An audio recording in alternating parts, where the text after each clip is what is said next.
You've probably seen this effect, perhaps you are a victim of it. You feel alienated from mainstream culture and want to make a statement that you are not part of it. You think about wearing different clothes, experimenting with a new hairstyle, or even trying unconventional makeup and grooming products.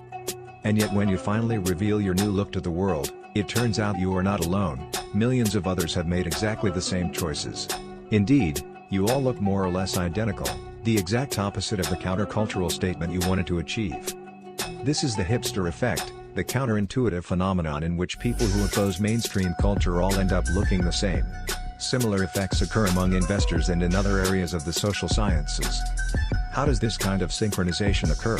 Is it inevitable in modern society, and are there ways for people to be genuinely different from the masses? Today we get some answers thanks to the work of Jonathan Tibble, at Brandeis University in Massachusetts. Tibble is a mathematician who studies the way the transmission of information through society influences the behavior of people within it. He focuses in particular on a society composed of conformists, who copy the majority, and anti-conformists, or hipsters, who do the opposite. And his conclusion is that in a vast range of scenarios, the hipster population always undergoes a kind of phase transition in which members become synchronized with each other, in opposing the mainstream. In other words, the hipster effect is the inevitable outcome of the behavior of large numbers of people.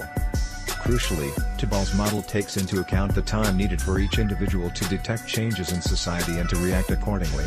This delay is important. People do not react instantly when a new, highly fashionable pair of shoes becomes available.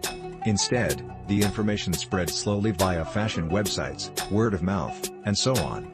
This propagation delay is different for individuals, some of whom may follow fashion blogs religiously, while others have no access to them and have to rely on word of mouth.